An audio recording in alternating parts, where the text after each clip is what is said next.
Welcome to the Healthy Metal Hippie Podcast, where art and wellness collide. Well, hi and welcome back to the Healthy Metal Hippie. Today we are here with our friend Lasse from Norway. We are getting all the best Norwegian guests on the show lately, and I'm loving it. We met last year at the legendary Black Heart Camden, where you were playing bass with Isiliel, who obviously there's been a lot of interaction in the healthy metal hippie and the heavy metal hippie music world with Isiliel, and I'm just absolutely thrilled to have you here today. Thank you so much. It's real nice joining you on this show. Yes, you play bass, and it was interesting for me because when we got to talking, you told me that primarily you play blues and jazz and kind of everything except for heavy metal. Yeah. And suddenly there you were playing like a black metal Japanese artist show. Yeah, actually it's like I love all kinds of music, you know. I see myself as a very versatile musician. So I think my playstyle would fit like many genres, you know. But yeah, but like if you ask me, it's like my thing is like some blues, rock, soul, a little bit jazz stuff. Metal was like, I've never played metal before I played with Isiliel. Actually, like I've never been on a metal concert before I played with Isiliel. So my first time at a metal concert was actually on stage with Isiliel. Really? Yeah, that's actually, that's not I'm not kidding. That was the first time.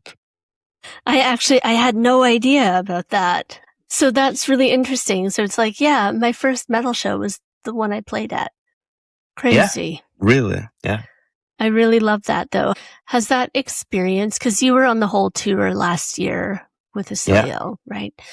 Did that experience like change your outlook at all towards metal music or how you play or anything like that? No, not really. I have big respect for all genres, you know. So it doesn't change anything actually. It was just another gig that I took because I wanted to like try something new. I've been doing the same for many years. It's like, and then I got this question from Kai. Mm-hmm. And yeah, it was really cool joining. It's a cool band, so creds to Kai for setting up this band together.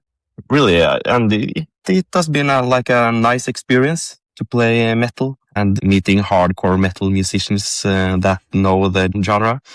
When it goes to playing, I think like I do my thing. So I haven't changed anything in my playing when I started with this Isiliel. It's just more of the attitude stuff, like on the stage and stuff. That was like kind of new. I've always seen myself like very like confident on the stage. I'm always very confident on the stage, but it's like the difference between the metal and other stuff I do is like a kind of a different attitude on the stage. So that was kind of the new thing, I think. Actually, that is the only thing I actually thought about. So you're always confident on stage. Did you feel like if that, like playing in a metal show, that confidence kind of like faded a little bit? Or what kind of steps did you have to take to put on that attitude for a successful show? No, it was not like that my confidence faded away. It was just, I have like sort of, when I play on stage, I get a picture of how I think I should look on stage. Yes. And then I'm like trying to produce that when I'm on the stage. And then in the beginning, you're like kind of unsure if am I doing it right? Or it's nothing. It's like nothing is right or wrong, but I have a picture of how I want to look. But yeah, that was the thing.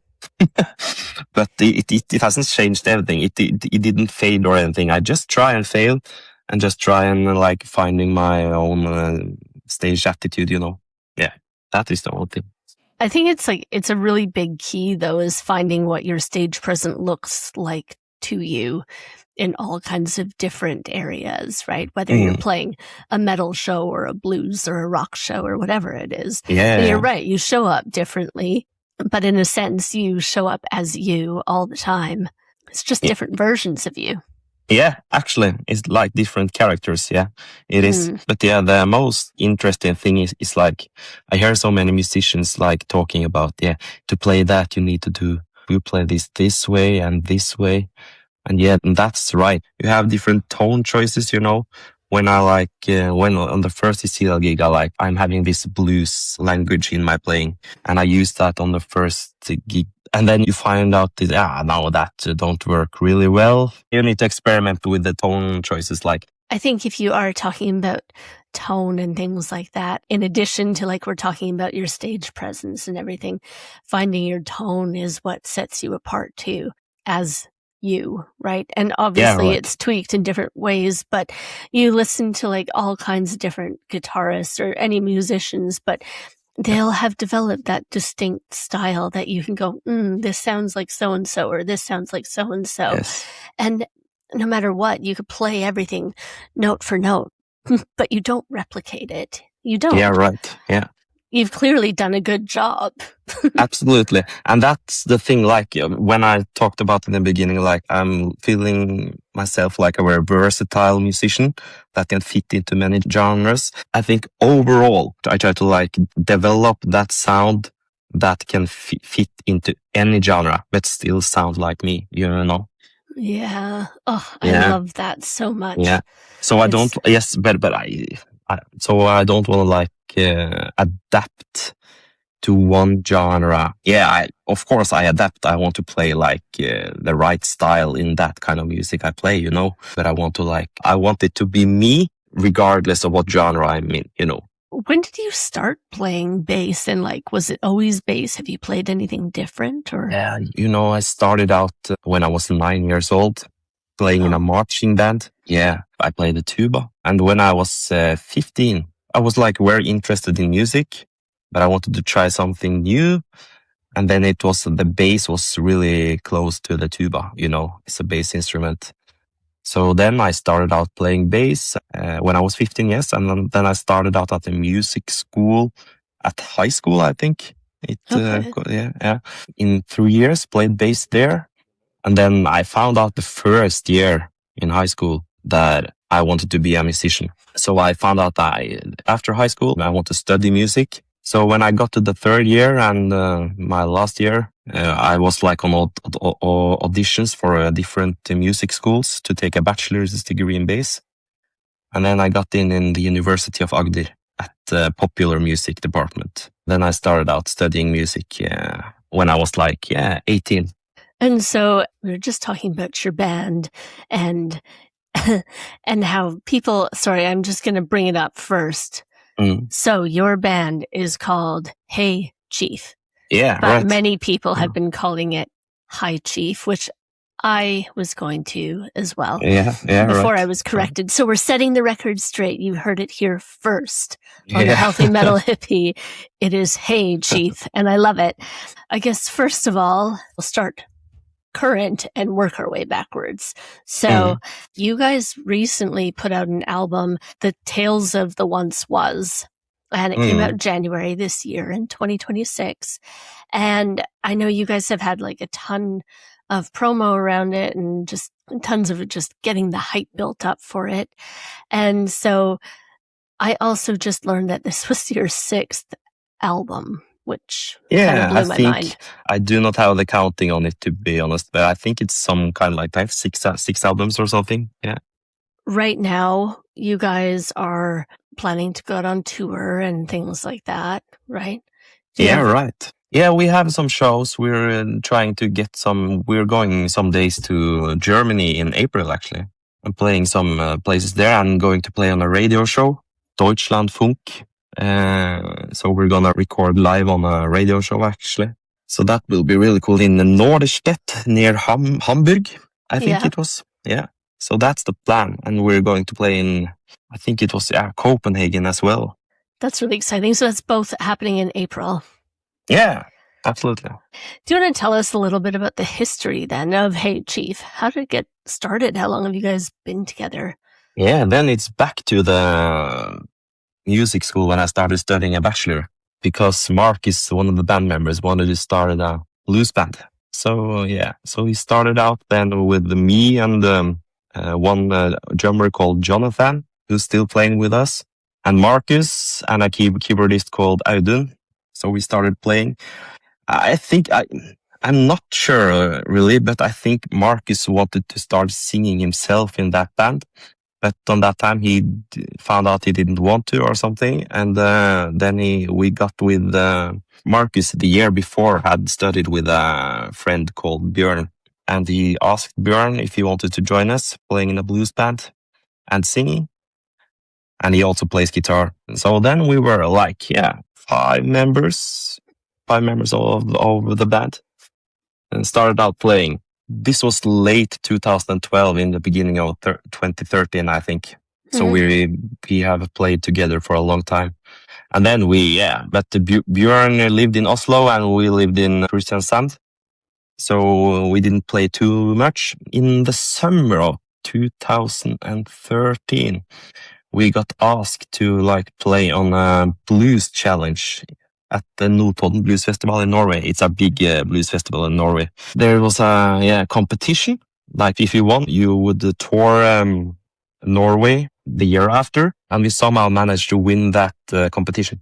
So then we got a tour at various blues clubs in Norway, whole 2014. The end gig was in then you were going to participate in the International Blues Challenge in Memphis. So then we headed to Memphis actually and played the gig there. And that was, it was really nice. Many blues bands and stuff. So that was the last gig. And after that year, it was like we just held it going, So from there, we have been a band since. And we start. I met. It's a really important to notice is that we started out as a blues band. That we were a blues band for so long. Then we started experimenting other genres and trying to make our own sound. So I don't know. It's like we have headed to Americana. Yeah, played some Americana stuff, and we've also had a little bit jazz influences there and there, and. So exactly what genre it is now on the last album, I don't know actually, because we have just developed that distinct Heigh Chief sound. So but we still have the blues with us, but we don't call ourselves a blues band anymore. That's actually amazing. See, I'm learning so much from you today. Yeah. One thing is, I think it's really great, even if you started as a set, say, blues band, you do end up finding your actual sound and the voice that speaks to you guys as a group of artists, right? Yeah. And there's something that gives you special kind of staying power when you've got that. Because if you sound like everybody else, then it's kind of boring, right? And absolutely.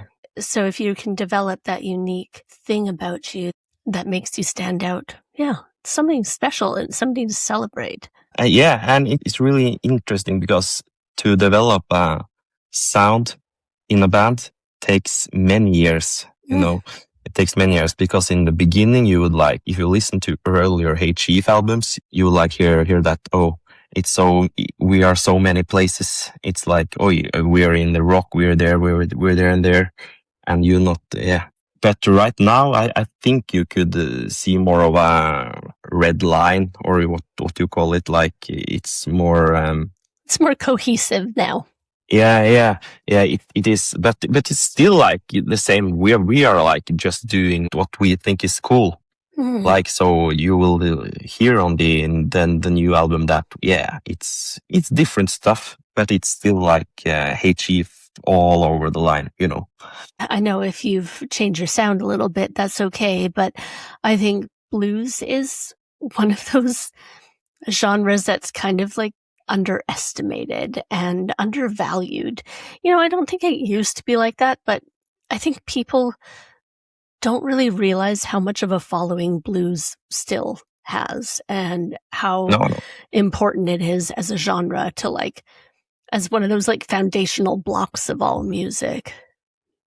Absolutely. Blues is just for me, blues is just like a language. I don't listen to like much just blues music or something, but I love the language, and the language can be used in much more of music, you know. But I love blues actually. I love blues. I do it.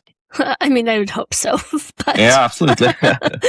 in general, I see so many people going like, oh, basically everything except pop is dead. And I'm like, it's not true. Like, metal is still huge. Blues is huge. Jazz is huge, even, and of course, yes, pop and electronica, dance, whatever, that's still huge too, obviously, and growing. But I think those like smaller genres and stuff that, and obviously country is kind of like right along with the pop stars, because country is shocking.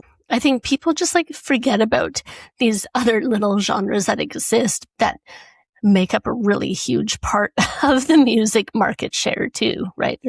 Nobody listens to that. It's like, actually they do. Lots of people do.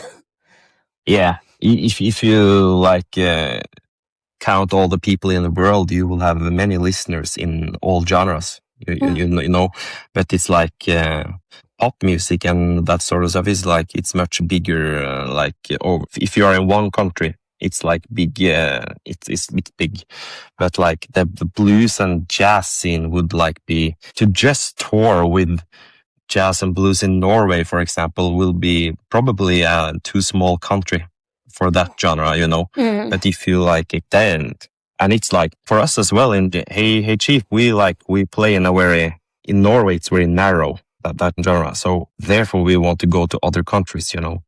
Yeah. So Germany has been a friend of us, and we're very like, the places we played in Germany is like, it's really nice to meet people there, and they're also like, it's many people listening to us there on clubs and on clubs and places.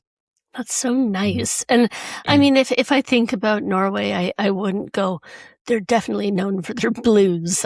That probably would be my last. No, but I think like the Notodden, but the Notodden Blues Festival, the competition we won, it's like that is kind of a big blues festival, actually. No, for sure.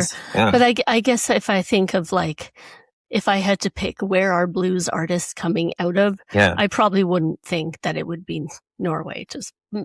I would like probably tell the US or something. Yeah, exactly. Probably like America or yeah.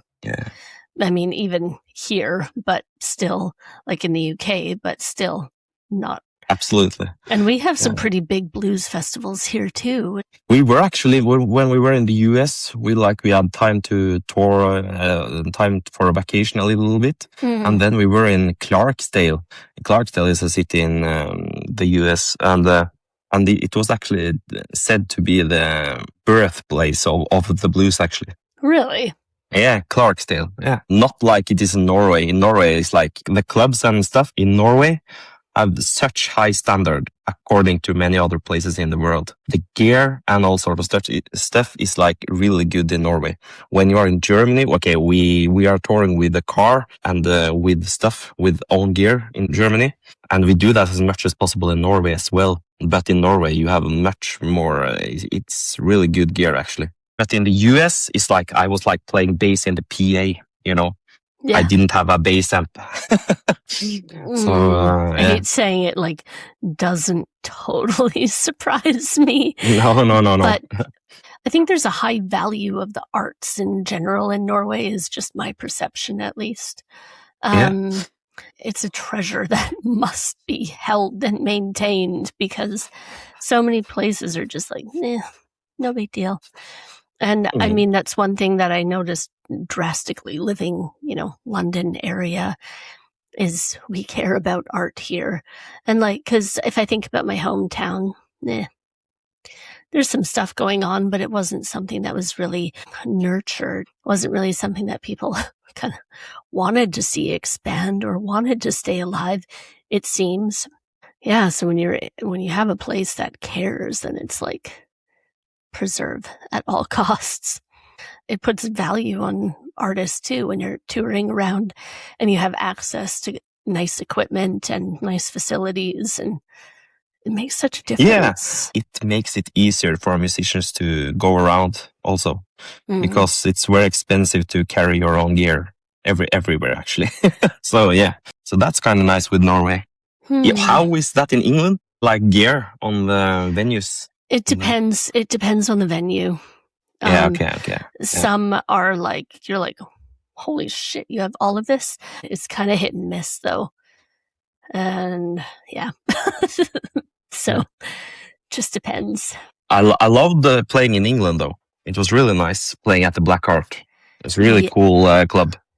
Yeah, the Black Heart was amazing. And I do think, not to toot my own horn or anything, but that show is going to go down in history in the Isiliel books. And this year, I think, is just going to be even bigger and better. So the Black Heart is quite a legendary club here, though, like for metal acts or alt bands or anything like that. Anything in the kind of heavier rock area. They're legendary. And it's kind of like, if you haven't played there, you haven't made it, I guess. That's honestly is the perception of the Black Heart. So I'm really thrilled that we got to get that set up last year. Absolutely. What was your favorite thing about playing in London? Oh, it was so many people. It was a cool black box. I don't know if it was sold out, but it was very close to sold out. Yeah, and it's like it's just when it's so many people. Often I do not care what I play. I love playing for that much of people. I think it's really cool, and if the audience is loving it, it's really better to play. And I'm just going to say it again. You can get your tickets for this year's Isiliel show on dice.com and just look up Isiliel, and tickets are on sale now. Do you find that like when you're playing that you get energized by the audience and what you're playing and, the whole atmosphere? Yeah, absolutely. It's like, when it's so many people and I like the music I play also, it's such of an adrenaline kick, And when you have done that for that much of years, you become an adrenaline junkie, Yes. It's like really, you need to play. And it's like, it's in periods I do not have much of motivation, I think, in periods, I think music can be boring and all sort of stuff. But then I played that one gig, like that is a really cool gig. And then you remember why you're doing this, Like when we played the release concert with Heigh Chief, we played in Oslo at the Parkteatret, and it was really much people there. Actually, really, it was really good, and that was sort of a kick to play actually. And then you get the motivation. Yes, this is cool. I love playing. But it is in the silent periods that you feel like this is boring, Yeah. Yeah, I mean, it's like, when you've got lots going on and you're playing great shows, you do feel on that high. I think, I don't know, I find sometimes even business too, where you have kind of like slower periods and then you're just like, why am I doing this? Is this the right thing to do? And then something really good happens and you're like, yes, let's go. And so, I can totally relate in a different way, but I can totally relate. It just like it completely recharges your batteries and revitalizes you and motivates you to keep going, being amazing. Actually, it does. So I know we've talked before about being healthy, being fit, taking care of mind, body, soul. Do you have any regular routines or anything that you do specifically for touring or when you're on the road? Actually, on tour, I am, and I know more of our friends are too, really bad at taking care of ourselves. I'm not like working out on tour yet. I'm not doing it. When I'm home, I'm I'm trying to hold the routine with the exercising and working out, As I told, I haven't been that good in 2026 yet, but I have worked out. But yeah, I was much better last year. I hope it will be better. But yeah, not. But on tour, I'm not that good actually. It's like for many years ago when I was on tour with Heigh Chief in Germany, we was like drinking beer every day. Like, but the last tours in Germany, at least me, I was like probably a little bit better to not drink too much every night, because I'm so tired if I do it. But yeah, to charge and everything is like, yeah, I'm working out and I'm like gaming. I'm sitting on my computer watching some TV shows, I just love to just relax when I got the time for it. Because now it's Easter and now I have no plans. And it's really nice actually to just recharge and just chill before the summer comes. It's very important to make sure you get those times to recharge and that you take those little breaks. I know that's my one downfall. I'm like, go, crash, and then go. And, yeah, right. And it's like I'm trying to get away from that because like I need to stop doing that because it would be better just to kind of be like this instead of like. Absolutely, yeah, it is. And so I'm trying to get better with that. And right now, I can tell you, I'm taking a couple courses, so I have added a lot of extra things. So leading into the courses, I was really working hard to get ahead on a bunch of stuff, which I have, but now I have more other work to do. And so I'm like, balance everything, keep on top of everything. But it's kind of difficult to plan too, because for me, it's like, I'm getting a question. Can you do this? Can you do this? Yes. And then I'm like looking at my calendar. Unless, yeah, I can get it. Yeah, I can do it then, and then, And then you get many of those questions, and then suddenly your calendar is full and then you have much things to do all the time. So I think, yeah, that I can totally relate because for me, I need to just probably say no to more things to just let myself chill a little bit more. Yeah, I think there's a lot of power in saying no, and maybe not power, but there's lots of strength in saying no, right? Yeah, absolutely. Because it's way too easy to overbook yourself and just get bogged down with stuff, and then you don't actually have time to be creative or sit with your thoughts and sit with your feelings, for example. Yep. You don't have time for your body to repair and your brain to repair, right? And so it's like, yeah, making sure you let yourself say no. It's a big deal. Absolutely. And I should be much more... I should be better doing that actually, because I'm not... We all should, but maybe it can just be a something that that we work to do. I appreciate that you said yes to me to coming to hang out today, though. Stop! It's kind of doing this is like I'm going out of my comfort zone. Actually, to be honest. No, because it's like I've never done. Yeah, I've been on a podcast before. Actually, I have. But that was in a team, like it was the band. So and that's just solo thing?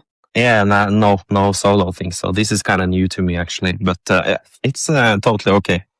But it's me. We're friends. Yeah, it's fine. Yeah, absolutely. It's okay. I do really appreciate it, though. So if people want to give you a follow and check out the band and everything that you're up to, where's the best place to find you?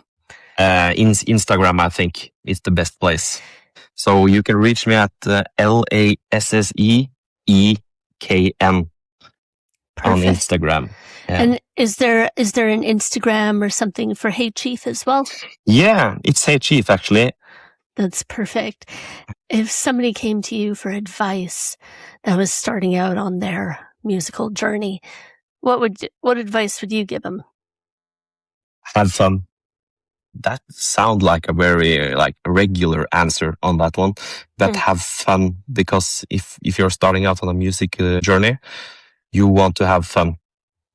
Because when I started doing it, it was like because I had fun doing it, and every time I think something is like difficult doing this, or I don't know what to say, but then I have to remind myself that you need to have fun doing it. And yeah, of course, you need to work hard. You need to practice your instrument, be good at it, and be kind. It's be kind. Musicians who are kind is then you have much more chances being successful, I think. Be kind and play with everyone. Actually, play everyone, and just find your own style and But the most important thing, remember to have fun, I think. Yeah. I love that. Well, thank you so much for being here today. I have had an absolute blast, and I look forward to seeing you later this summer. Yeah, thank you. That will be really nice, actually. Yes. I'm looking forward to it. Yeah. Me too. And then we will talk to you soon. Yeah, I hope so. Yeah, yes. Absolutely. Bye. Bye. Thanks so much for joining us on the Healthy Metal Hippie podcast. For more ways to connect, go to www.healthymetalhippie.com.